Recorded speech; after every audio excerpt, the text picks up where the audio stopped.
सद्गुरु, अलग अलग आध्यात्मिक संप्रदाय अलग अलग रंगों की पोशाक पहनते हैं। क्या रंगों का आध्यात्मिक विकास पर कोई असर होता है? कपड़ों के रंग या आपके आसपास की किसी चीज का रंग, क्या इसका कोई असर होता है? आपको यह समझना होगा। कोई रंग वैसा क्यों दिखता है? यह अभी सफेद इसलिए दिखता है क्योंकि जब इस पर रोशनी पड़ती है तो यह उसे पूरा का पूरा रिफ्लेक्ट कर देता है, तो यह सफेद दिखता है। यह अभी लाल इसलिए नहीं दिख रहा क्योंकि यह लाल है, बल्कि इसलिए क्योंकि यह बाकी सारे रंगों को रोक लेता है और सिर्फ लाल को रिफ्लेक्ट करता है। इसीलिए यह आपको लाल दिख रहा है। और आपके लिए जो लाल है, हो सकता है कि वो किसी दूसरे जीव के लिए लाल ना हो। अगर आप बहुत रंगीन कपड़े पहनकर अपने कुत्ते के सामने जाकर खड़े हो जाएं, तो वो आपको बिना किसी इंटरेस्ट से देखेगा, क्योंकि उसे रंग नहीं दिखते। उसे हर चीज ब्लैक एंड व्हाइट दिखती है। पता है आपको? उसे दिखाने के लिए मत सजिए। मैं डॉग लवर्स से कह रहा हूं। आप केवल ब्लैक एंड व्हाइट ही पहनिए और कुछ काम नहीं आएगा। वो लाल, हरे, नीले वगैरह से इंप्रेस नहीं होता। तो रंग वो नहीं है जो वो खुद है। रंग वो है जो वो वापस दे देता है। आप जो रिफ्लेक्ट करते हैं वो आपका रंग होगा। आप जो रोक लेते हैं वो आपका रंग नहीं होगा। जीवन की यही प्रकृति है। सिर्फ रंगों की ही नहीं, जीवन की प्रकृति भी यही है। आज अगर आप प्यार बांटते हैं तो लोग आपको एक प्यार करने वाले इंसान के रूप में देखेंगे। अगर आप अपने सारे प्रेम को रोक लेते हैं क्योंकि आप प्यार के बैंक हैं, आप प्रेम से भरे पड़े हैं लेकिन आप उसे बांटते नहीं हैं, तो लोग सोचेंगे कि आप वैसे हैं। अगर आप खुशी बिखेरते हैं तो लोग सोचेंगे ये खुश मिजाज इंसान है। अगर आप खुशी के बैंक हैं, आपने अपनी सारी खुशी भीतर रखी है क्योंकि आप उसे स्वर्ग ले जाना चाहते हैं, तो लोग आपको एक खुश मिजाज इंसान की तरह अनुभव नहीं करेंगे, है ना? आप जो दे देते हैं वही हमेशा आपका गुण होता है ना? तो ऐसा सिर्फ इंसान के लिए ही नहीं है, बल्कि अस्तित्व की प्रकृति भी ऐसी ही है। जो कुछ भी बाहर छलकता है वही उस पदार्थ का गुण होता है। अब ये हर चीज को रिफ्लेक्ट कर देता है, इसलिए ये सफेद है। वो केवल लाल को रिफ्लेक्ट करता है, इसलिए वो लाल है। वो केवल नीले को रिफ्लेक्ट करता है, इसलिए वो नीला है। बाकी हर चीज रोक ली गई है। इसने जो रोक लिया आप उसे नहीं देख पाते। ये जिसे दे देता है आप उसे ही देख पाते हैं। तो रंग मनुष्य की चेतना के लिए किस तरह से महत्वपूर्ण है, या किसी भी आध्यात्मिक प्रक्रिया के लिए? ये महत्वपूर्ण है क्योंकि आप जिस रंग को रिफ्लेक्ट करेंगे वो स्वाभाविक रूप से आपके आभा मंडल में शामिल हो जाएगा। संन्यास के मार्ग पर चलने वाले लोग कोई कपड़ा नहीं पहनना चाहते क्योंकि वो अपने साथ किसी नई चीज को शामिल नहीं करना चाहते। उनके पास जो है वो उस पर काम करना चाहते हैं, कोई भी नई चीज नहीं लेना चाहते। आप अभी जो हैं उसे मिटा पाना ही बड़ी बात है। एक और चीज जोड़ते जाने से स्थिति जटिल हो जाती है। तो वो कुछ नहीं चाहते, वो नंगे घूमते हैं। अगर सामाजिक दृष्टि से नंगा घूमना मुश्किल है तो वो एक लंगोटी बांध लेंगे ताकि कोई सामाजिक दिक्कत ना हो। लेकिन मकसद ये है कि वो और ज्यादा नहीं लेना चाहते। वो जानते हैं कि जो वो हैं वही बहुत है। इसके दूसरे पहलू भी हैं, वो अलग बात है। मैं बस रंग के बारे में कह रहा हूं। तो नारंगी रंग, शरीर में जो चक्र है, सभी 114 चक्र, या असल में 112 चक्र किसी न किसी रंग से जुड़े हैं। बस 2 चक्रों का संबंध किसी रंग से नहीं है क्योंकि वो भौतिक प्रकृति के नहीं हैं।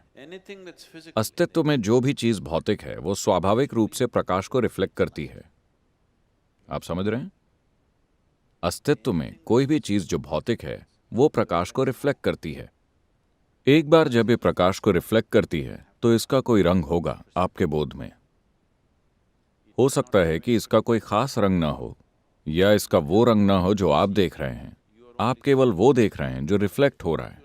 आप केवल रिफ्लेक्ट हो रहे प्रकाश को देख रहे हैं। आप उस पदार्थ का रंग नहीं देख रहे। आप जो चीज देख रहे हैं आप उसका रंग नहीं देख रहे हैं। आप सिर्फ रिफ्लेक्ट होते प्रकाश का रंग देख रहे हैं। काला कुछ भी रिफ्लेक्ट नहीं करता, ये सब कुछ अपने पास रोक लेता है, तो ये काला बन जाता है।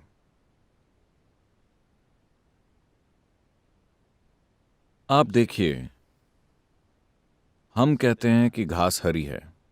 नहीं, घास हरी नहीं है, यह हरे रंग को छोड़ देती है, तो हमें यह हरी दिखती है। आकाश नीला है?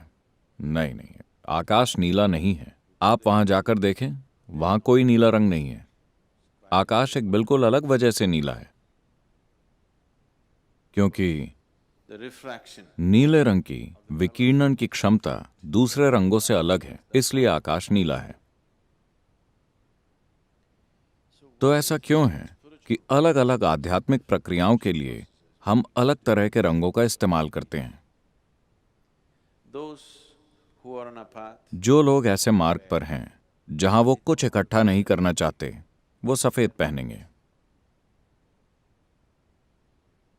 जो लोग अलग तरह की साधनाओं में हैं, अगर साधना हल्की है लेकिन वो आध्यात्मिक मार्ग पर हैं, लेकिन साथ ही वो जीवन के विभिन्न पहलुओं में भी शामिल हैं, तो वो अपने आसपास के जीवन को इकट्ठा नहीं करना चाहते। वो जीवन में हिस्सा लेना चाहते हैं लेकिन कुछ इकट्ठा नहीं करना चाहते। ऐसे लोग सफेद रंग पहनना चुनते हैं। जो लोग ज्यादा तीव्र साधना में हैं, जो शरीर के खास चक्र से जुड़ी है, जिसे आज्ञा कहते हैं, ये भौहों के बीच होता है, वो नारंगी रंग पहनेंगे, क्योंकि इस चक्र का रंग नारंगी है। वो उस रंग की किरणों को बिखेरना चाहते हैं, क्योंकि ये पूरी प्रक्रिया आत्मज्ञान की है या बोध की उस अवस्था तक पहुंचने की है। बोध के उस आयाम को खोलना जिसे तीसरा नेत्र कहते हैं। तो वो हमेशा गेरुआ या नारंगी रंग पहनना चाहेंगे, क्योंकि वही आज्ञा का रंग है। बौद्ध भिक्षु पीले वस्त्र पहनते थे, क्योंकि गौतम ने भिक्षुओं के पहले स्तर को जो प्रक्रिया दी, वो बहुत बुनियादी स्तर की प्रक्रिया थी। उन्होंने लोगों के लिए इस प्रक्रिया को इसलिए चुना क्योंकि इसके लिए किसी तैयारी की जरूरत नहीं थी, लेकिन वो एक चेतना की लहर पैदा करना चाहते थे। इसका मतलब है कि वो किसी भी शहर में एक दिन से ज्यादा नहीं ठहरते। वो लगातार गांव-गांव, शहर-शहर घूमते रहते हैं। लोगों को किसी भी अभ्यास के लिए तैयार करने का समय ही नहीं था, तो उन्होंने जो अभ्यास दिए वो बहुत बुनियादी स्तर के थे, लेकिन फिर भी वो उन्हें भिक्षु बनाते गए। वो उनका जीवन तय कर रहे हैं, लेकिन उन्हें तैयारी के लिए पर्याप्त साधना नहीं दे रहे। तो उन्होंने उन्हें पीले कपड़े पहनने को कहा, क्योंकि पीला रंग मूलाधार का रंग है। शरीर का सबसे बुनियादी चक्र मूलाधार है, तो वो उन्हें स्थिर करना चाहते थे। एक भिक्षु के लिए सबसे महत्वपूर्ण चीज है कि वो अपने जीवन में स्थिरता का अभ्यास करे, तो वो उन्हें स्थिर बनाना चाहते थे। उन्हें किसी आनंदमय अनुभव में नहीं उड़ाना था, उन्हें तुरंत आत्मज्ञान प्राप्त नहीं करना था, उन्हें कहीं पहुंचने की भी जरूरत नहीं थी। उन्हें बस स्थिर होना सीखना था, क्योंकि वो सिपाही तैयार कर रहे थे जागरूकता से दुनिया को हिलाने के लिए। तो उन्होंने भिक्षुओं को पीले वस्त्र पहनने को कहा। बाद में जब वो पर्याप्त साधना करके अरहत बन गए, बौद्ध परंपरा में अरहतों ने गेरुए या नारंगी वस्त्र पहने, जैसे सारे भारतीय सन्यासी पहनते हैं। लेकिन तब गौतम के गुजर जाने के बाद, जब उन्होंने बौद्ध जीवन शैली को लोगों में फैलाने की कोशिश की, भारत में आबादी के कम से कम 30% लोग सन्यासी या भिक्षु प्रकृति के थे। ये संस्कृति ही ऐसी थी। तो भिक्षुओं का एक और पंथ बन गया। उन्होंने उनको स्वीकार कर लिया और वो उनका हिस्सा बन गए। वो अलग पहचान कायम नहीं रख सके, तो वो गेरुए से हटकर थोड़ा मैरून जैसा रंग पहनने लगे, अपनी अलग पहचान बनाने के लिए, क्योंकि वो यहां वहां घूमने वाले योगियों या सन्यासियों जैसे ही दिखने लगे थे। तो वो अपनी अलग पहचान बनाना चाहते थे, तो वो बाद में थोड़ा मैरून रंग पहनने लगे। लेकिन बुनियादी बौद्ध रंग अब भी पीला ही है, क्योंकि पीला रंग मूलाधार का रंग है और इसे बिना किसी तैयारी के सिखाया जा सकता है। कोई तैयारी नहीं, कोई शिक्षा नहीं, कुछ भी नहीं, बस एक सरल प्रक्रिया, स्थिर स्थिर और स्थिर होने के लिए। ऐसी प्रक्रिया तब सिखाई जाती है जब आप कई जीवन कालों के लिए आध्यात्मिक मार्ग पर चलना चाह रहे हों। बौद्ध जीवन शैली में ये परंपरा अब भी चल रही है। वो साधना के लिए बार बार आते रहते हैं क्योंकि ये प्रक्रिया ही ऐसी है।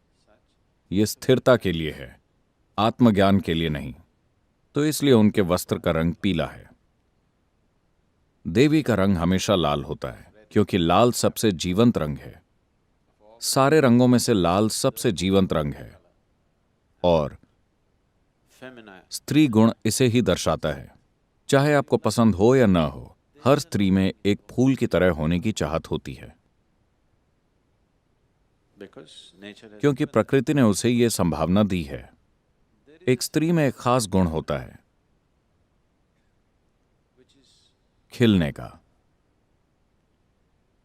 तो जब हम फूल कहते हैं तो लोगों के मन में सबसे पहले हमेशा लाल रंग आता है। लाल फूल हमेशा असली फूल होता है। दूसरी चीजें अभी रास्ते में हैं। लाल जीवंत है, यह उत्साह का रंग है। देवी या दिव्यता का स्त्रैण रूप, देवत्व का सबसे जीवंत रूप, एक ऐसी चीज जिससे कोई चूक नहीं सकता। भारत में अगर दूसरे बड़े मंदिर मौजूद हैं, फिर भी हर शहर में, हर कस्बे में हम एक देवी का मंदिर बनाते हैं।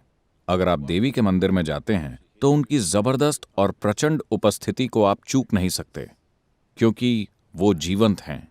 उत्साह का रंग हमेशा लाल होता है। इससे फर्क नहीं पड़ता कि आप किस तरह के इंसान हैं। अगर आप लाल रंग के कपड़े पहनकर आते हैं तो अचानक लोग सोचेंगे कि आप जीवंत हैं, भले ही आप ऐसे ना हो। तो लाल कपड़ों से पता चलता है कि आप जीवंत हैं।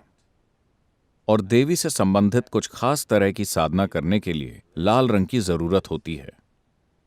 आपके जीवन में सबसे महत्वपूर्ण चीजें आमतौर पर लाल हैं। आपका खून लाल है। अगर ये पर्याप्त लाल नहीं है तो आप कमजोर हो जाते हैं। फूल लाल हैं। उगता हुआ सूरज लगभग लाल हो सकता है। कोई भी चीज जिसे आप भरपूर जीवंत मानते हैं वो आप लाल रंग से रंगना चाहते हैं क्योंकि लाल रंग और जीवंतता में एक संबंध है। और देवी जीवंतता की ऐसी अभिव्यक्ति है जिससे आप चूक नहीं सकते। तो देवी मंदिर में लाल रंग हमेशा बहुत सक्रिय रूप से शामिल होता है। केवल लाल रंग के फूल इस्तेमाल होते हैं। हर तरफ खून फैला होता है। हम खून छिड़कने का काम तो नहीं करते, लेकिन किसी न किसी तरह से यहां पर जीवन को बिखेरने की जरूरत होती है। या तो आपको पता होना चाहिए कि अपने खुद के जीवन को वहां पर कैसे बिखेरें। अगर आपको तकनीक मालूम नहीं है तो आपको बलि देनी होगी। हमें तकनीक मालूम है, इसीलिए हम बलि नहीं देते। दूसरे लोग जो शरीर को बिना काटे जीवन को बिखेरने की तकनीक नहीं जानते, वो बलि देंगे। अधिकतर देवी मंदिरों में हर दिन बलि दी जाती है। तो रंगों का थोड़ा असर होता है। ये निश्चित तौर पर कुछ चीजों को प्रभावित करता है, लेकिन यही सब कुछ नहीं है।